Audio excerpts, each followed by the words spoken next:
Welcome to the Mayor's Roundtable, intelligent conversation, a semi-round table bringing you, the citizens of Berkeley Heights, what's new and happening from your mayor, Robert Woodruff. Mayor, we're getting ready for our December show. It happens to be right up to Thanksgiving, actually, so this will go on hopefully right before Thanksgiving. So I guess we could start out by wishing everybody a great holiday season. Absolutely, Doc. Happy Thanksgiving to all, and of course, we already had Christmas music on the radio. I know. So it's great. It's already started. And our winter walk's coming right around the corner. Yep. So before we get started with what you want to talk about, that's going to be one of the most exciting events coming up in the near future is going to be the winter walk. It is, Doc. December 3rd from 6 to 9. And we're going to really kind of move a lot of the festivities over to Peppertown Park. And so we're, that's kind of an initial event for Peppertown because we're going to expand Peppertown. That's our goal. We talked about that in the last show. We did. So. Well, let's segue right into how far did we get so far with that? Well, in fact, next meeting we will present an ordinance basically establishing the Peppertown Committee, Park Committee. Great. And that has to be done by ordinance. They have all the requirements that any other committee would have in town. And but I think they're going to be out there on that night trying to let everybody know what we're trying to do. Wonderful, wonderful. And if it's half as successful as what's been done across the street, we should be in great shape. Yeah, I think so. I think so. Oh, by the way, I did want to welcome our live audience. So everybody give yourselves a round of applause.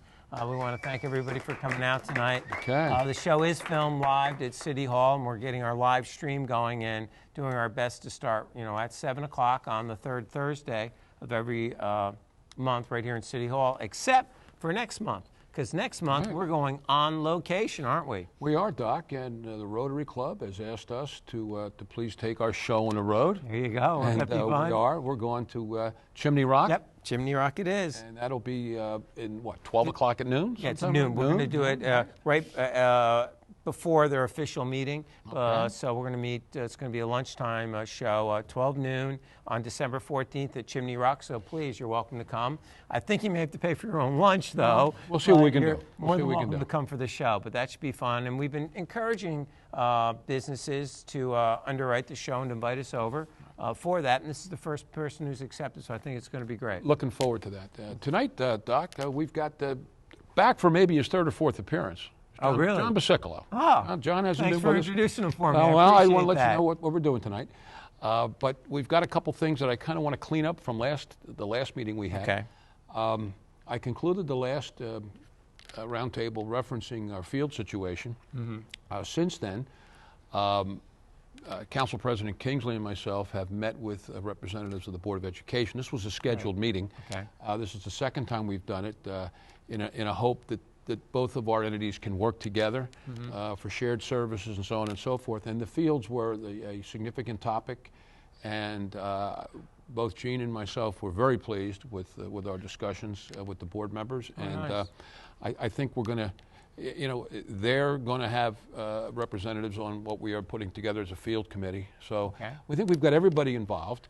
And as we've said before, many of these fields are school fields. And we're going to see how we can work together to get these fields in better shape. I mean, there's going to be some costs that need to be carried, and hopefully we can split them with the Board of Ed or look to share that. So I'm very happy where that's going. I think it's going to bear some fruit.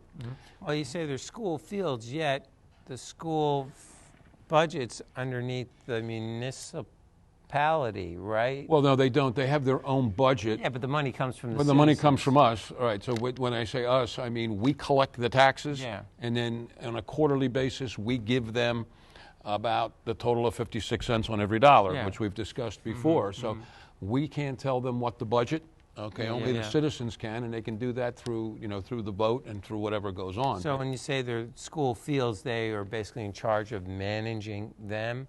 Or do they actually own that property? No, they own the property. They own the property. All right, and they maintain. But there are times when we use them, particularly in the summertime when schools close, perhaps. So there's a sharing concept there. So we've just got to find a way to explore that. And the idea is to get it better. So how we get it better? When I say get better, I mean make the fields more attractive, and so on and so forth. So we have a plan, and we think that could work, and we're looking forward to getting that done. What about redevelopment? Anything going on Okay, a with little bit. redevelopment? Well, there's always something going on with There you redevelopment. But at the next meeting, we're going to put an ordinance through with respect to declaring the Locust Drive property, which is the property across the street from the pool, to be redevelopment property. Nice. And that will be a 55 and older complex, which will have 196 units, 15% of which would be dedicated to the affordable housing. So that'll be of a benefit to us with our affordable housing numbers. We have a memorandum of understanding with the owners.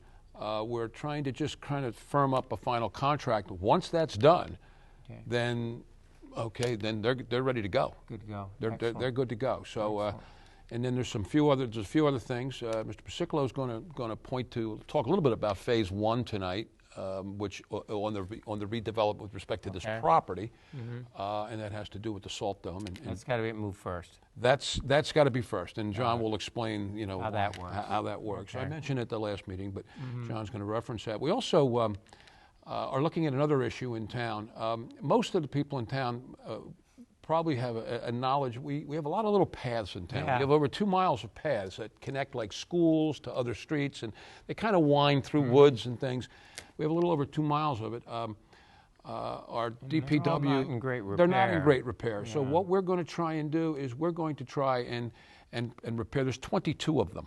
Okay. 22 of them. For example, I have them listed here. One connects Hamilton Terrace to Mary Kay McMillan. All right, and I've probably walked half of them without even realizing, what they are when you take a walk around town. So we're going to try and address those paths. In what context? We're going to try and pave them. If you light walk, them? no. If you walk them now, you'll see they're basically macadam. Yeah. And they have to be repaired. They've been in disrepair for a long time. Council President Jean Kingsley has come up with an interesting idea that she's going to try and get the school kids involved in naming these paths. Okay, cool. There's 22 of them, and many of them are proximate to schools. So what we would do is maybe get some of the schools involved, and maybe get them to give these paths a name, because, well, and it's also a safety issue, because if something occurs on a particular path. Where are you? I'm on the path. I'm on what path? What path am I on? Between this street and that street, okay? Yeah. But if we give them names and/or colors, however we want to do it.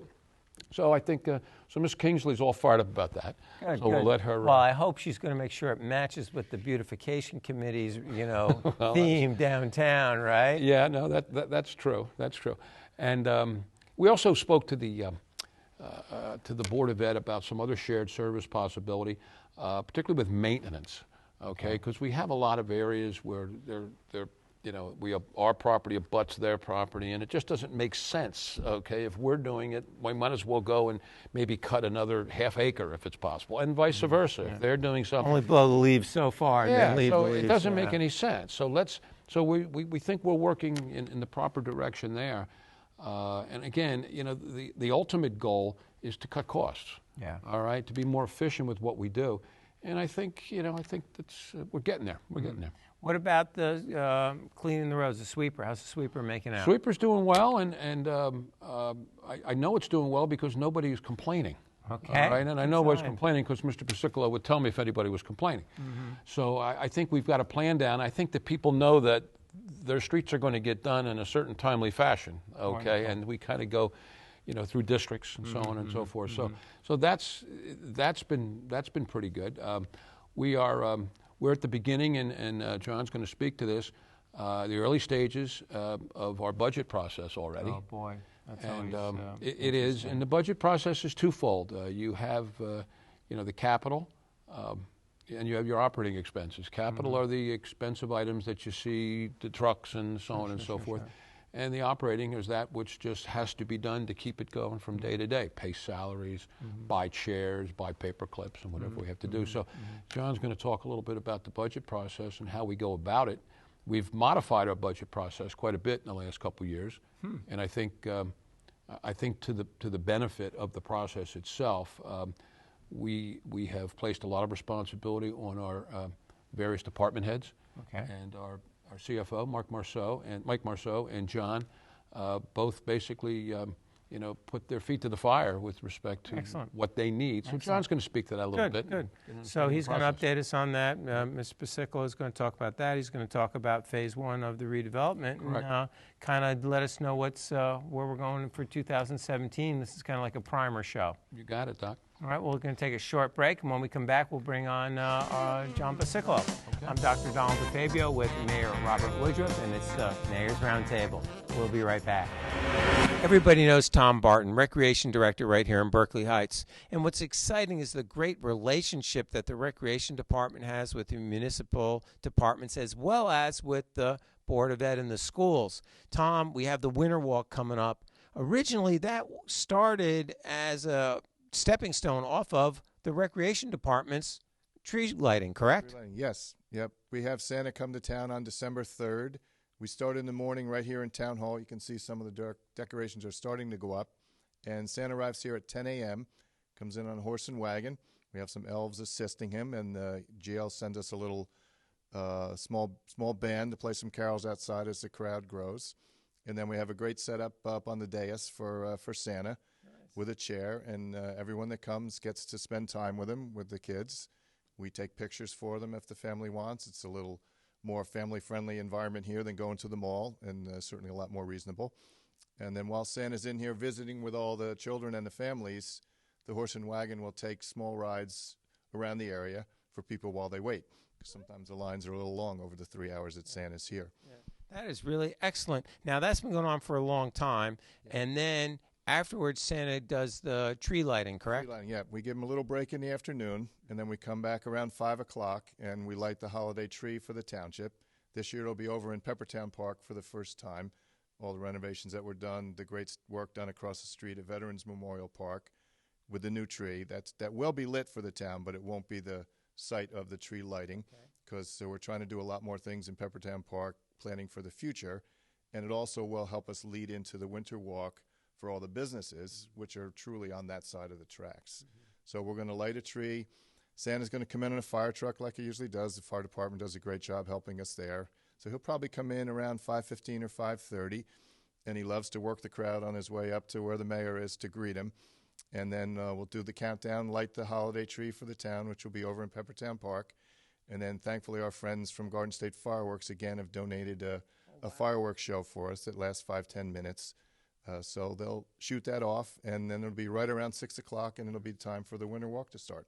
That's great. Oh, what a country. Oh, what a town. I mean, Berkeley Heights is fantastic. So it's really great. It's a full day of activities. And now that the businesses have joined in with the Winter Walk, come on downtown. There's going to be lots of free entertainment, food, treats, games, a petting zoo, lots of things. Wander the downtown. Rink this year. The reindeer's coming back again this year. There's going to be a full-size snow globe for people to take pictures with their families.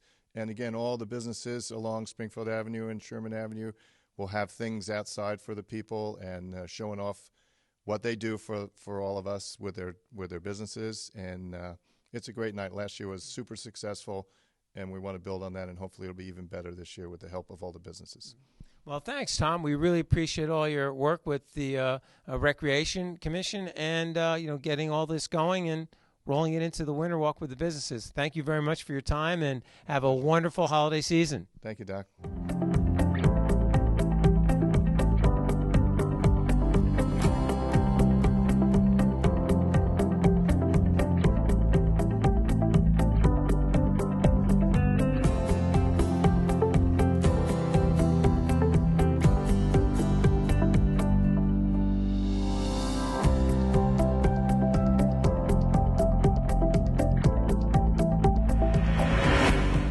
Welcome back to the show. It's the Mayor's Roundtable with Mayor Robert Woodruff and our guest, John Pasicolo. Thank you, Doc. Thanks again for coming out tonight. Good to see you. I guess it's your third or fourth time on the show. So, yes, it is. So you're not sweating, so that's a good sign. I know the mayor wanted you to go over some of the specific things. We had the budget. We had phase 1. Where do you want to start? Let's do the budget. Give you a quick overview. All right. One of the things that we've changed dramatically is the way we handle the operations part of the budget. What we do now is Mike Marceau gets the sheets, send them to the department heads. Department heads go through and fill out line by line what they think they need. Then Mike and I sit down with them every department, and we go through it, because at the end of the day, the pot is, we have to stick to our 2% or less. So we know what our dollars are. It's really just how it's going to get split. Some departments, we find out that maybe last year they need a little more money for building and maintenance or something like that. So we may have to put a little more money in one guy's budget, take a little bit away from somebody else. At the end of the day, though, the pot doesn't change. It's just how we split it. Previously, what we did is we spent 6 meetings sitting here going line by line, and quite frankly, it just doesn't pay us to do it that way. The council puts their time and effort, really, as the mayor said, in the capital part is where the big dollars are, and that's where we should put our time and effort. Because again, the operations side, you're restricted. You know the dollars you can't spend anymore, so it makes it much more efficient doing it that way. And John, we are zero-based. Right? Yes, we're zero-based. Why don't you explain that? Well, we go off of last year where we were. We start from there. We don't do anything above 2% is all we're allowed. Yeah. And again, at the end of the day, Mike looks at Marceau, looks and says, we've got X amount of dollars on that 2%. How we split it then just becomes the discussion, really. Sure. We don't exceed that. And as long as we don't, then we bring it to the council. Mike and I will present it, and then the council will either approve or ask us questions, and we'll go from there. How are our department chairs with really looking at the budget and saying, okay, last year I got $10 and I got to make sure I spend it all so I get my $10 this year, as opposed to saying, you know, I got $10, but I don't think I'm going to need 10. Well, I'm only going to need 8 that's the zero, this year. Doc, that's the zero-based budgeting concept. And that's why, you know, what we've done with John and Mike kind of marshaling us through this, at least with respect to the operating, is you've got to trust your department heads. You've got to say, look, we trust you. We believe you know what you're doing. Come to us with an honest budget. Now, don't spend it just because well, they'll come and they'll say, look, you know, I had $500 for this last year. I spent $2. I don't need $5. Okay, well, that's what we need. Okay, and quite simply, I think if John and Mike didn't get that, they'd be suspicious. So there you go. And I'll tell you, one of the things that really the beauty of the way this works, and I'll go on the capital side for a moment. You know, we had one department needed a truck, or they had in for a truck. We had another department that had a failure and actually needed it. And one department was willing to give up their truck for the year to give it to the other guys. So, I mean, it's really a team effort. And that's what makes it work, is that everybody realizes we're all together in this, we're all in the same boat. We've got to share. Not one department is above the other. So it works very, very well. And again, that's a credit really to the department heads. They do a great job. So one of the things, Doc, you have to remember is what John's talking about now are the everyday needs. Now, that's in addition to salaries, okay, which are to a large extent already set either through collective bargaining agreements or otherwise. So you take your salaries and you push them to the side because that's still an operating cost. Exactly. All right? So now you're saying to our township and to our employees, okay, you're getting 17 cents out of every dollar. Squeeze everything you can out of it, okay? And I know, John, you probably 10 to 12 cents of that is probably salaries. Correct? Yes. Easily. Yeah. If not more. Doesn't leave us a lot. Yeah, it doesn't. But that's a procedure that we've gone to, and it's worked very well. And that's really a credit to the council. They realize that sitting here and going through line by line, we're here every day, and the department heads are here every day. They know what they need, and we know what they need. To bring to the council and say, let's go over line by line every item, it really is just a waste of their time. You know, they concentrate much more on the capital side, which is really where we should. Any big capital expenditures coming forward? Oh, there always is.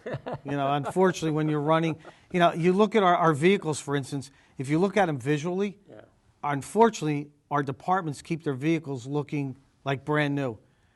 Today I was looking at one of the trucks that they were working on. It's Byzantine. It looks beautiful. It was 1996 with 90,000 miles on it. Yeah. But you look at it, they wash them, they polish them.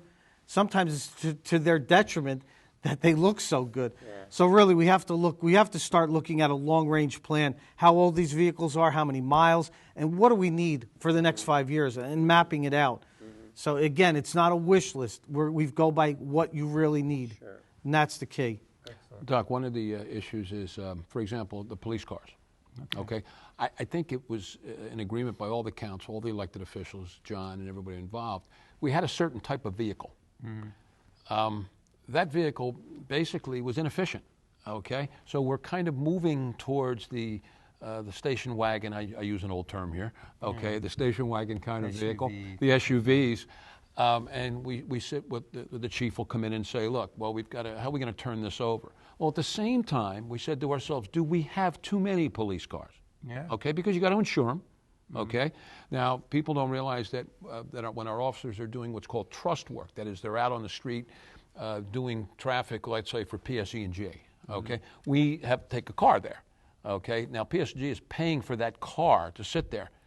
All right, so but you need those cars. We don't want the nice cars sitting out there. So you've got to keep some of the older ones. But the chief has, we've come to a position where the chief we're working our way down from a certain number of cars down 3 or 4 or 5. We're managing the fleet, and we do that over a period of time. Like John said, you believe now that in 2019 you're going to need a new whatever truck. Well, 2019 rolls around, maybe you don't. But it doesn't mean you're going to get it just because 3 years earlier you thought you needed it. Correct. So we're looking to see where, but the money's been allocated. Got it. Okay, so, and that's what long-term capital, improvement planning is all about, which we've done with our roads, and we've done with about a 5-year rolling plan with our capital. Correct. So any surprises? Not so far. All right. No, we're in good shape. All right, good. Anything people need to know about the budget at this stage? No, we'll be rolling it out probably to the council over the next 2 to 3 weeks. Mike and I should be ready to bring it to them. So that'll be the operation part will be brought to them. And again, the public's certainly invited to come and listen and comment as we go through it. That's exactly right. And the public has to appreciate that the longer it goes with the budget not being approved, all right, the money's not being spent. Okay, this is this year's budget.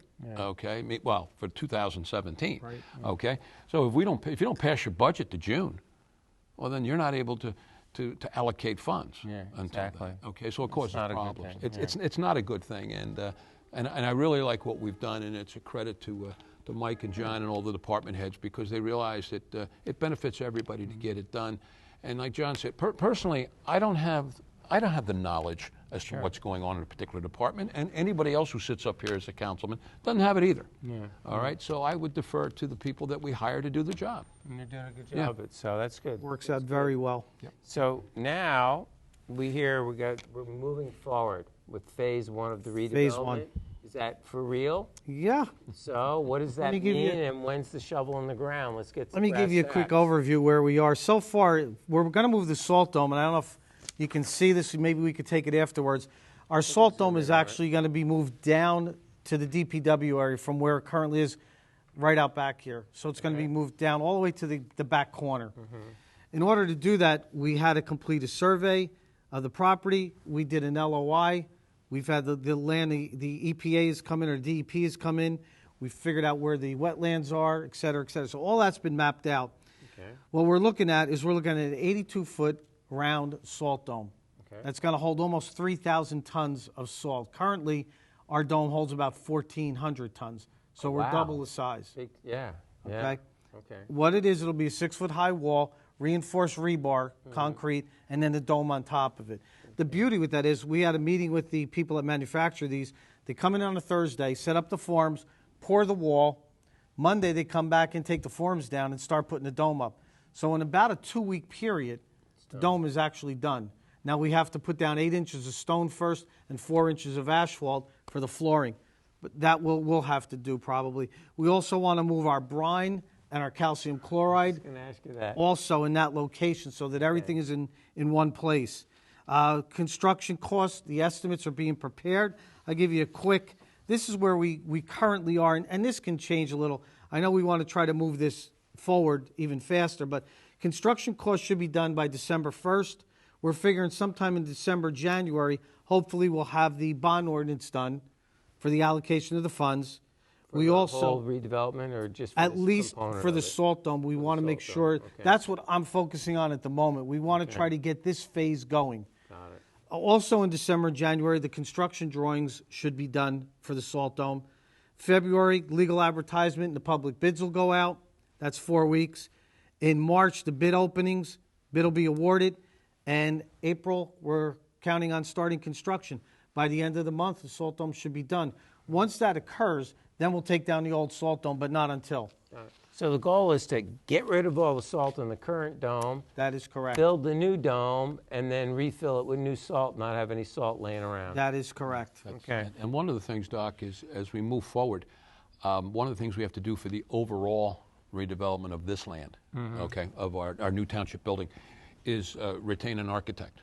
Okay, and we are just in the final stages of doing that. Who drew all those pictures already? That was done on a contract basis. Okay, in other words, he was retained, but now he's going to be the architect for the entire project. Okay, so he becomes a professional cost, which can all be rolled into bond, the eventual bond. Right. Now, what we've done, and I want to thank Councilman Mike DeQuilla for this, who was very, very involved in dealing with our architect, who is done a heck of a job for us.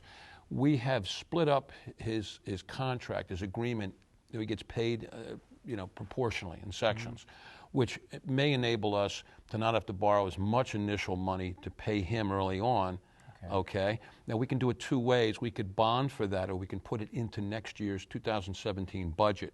All right. Okay. But we don't have to put his entire contract dollar value into the budget. We can put a portion of it and part of it. By then, correct, by then we will be in a position where we can do an entire bond, roll that in. You've got it. And that doesn't expose us anymore. Because what's important is we've really got to sharpen the pencil on our cost before we go to the ultimate bond. Now that's really your architect's job, okay? The architect, as well as our planner, as well as our own various department heads who tell us what they need for the building.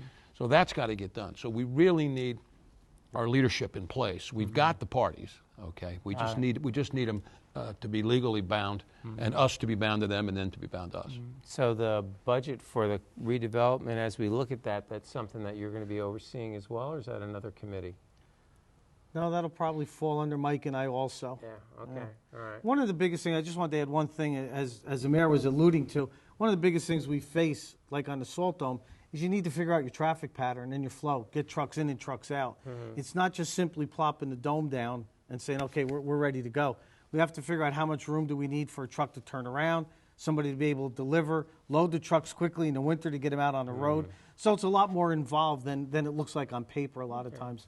So we're tackling those issues. So let's say this goes according to schedule. We get through it March, April. It looks pretty good. Maybe done by May. Then what happens? Then we go to phase 2, which will start to be the actual building. Excellent. And then we put out the bond, and we're ready to roll. We hope during the time period that John spoke of, from January to April, we hope at the same time to parallel that with the bond itself on the big bond. Got it. Okay, so that's going to take some time. Okay, there are certain constraints that have to be followed with respect to the time of this.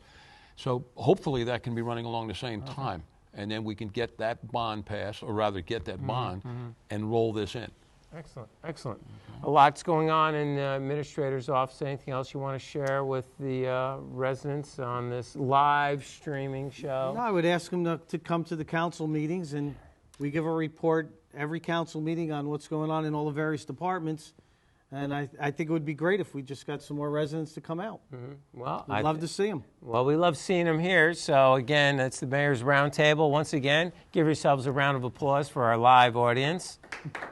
Yeah, there you go. Very, very, very full tonight. Very full. But seriously, come out, be informed, get involved. Mayor, any closing comments? No, let's speak again about the Winter Walk. Yeah. On December 3rd. I see everybody, tree lighting ceremony, the Winter Walk. The YMCA's got something going on for the holidays as well. That's correct. So lots happening. And I've heard that Santa, once again, is going to make it. All right. Coming in from Nashville, we're not sure yet. Well, last year he was in Nashville, and this year we don't know. We don't know. He could be in Caldwell for all we know. There you go. As long as he makes it. I know he won't miss this stop. That's correct. Well, again, next show in December is going to be live at the Rotary Club's December 14th meeting at Chimney Rock. Stop on by, 12 noon. Look forward to seeing you there.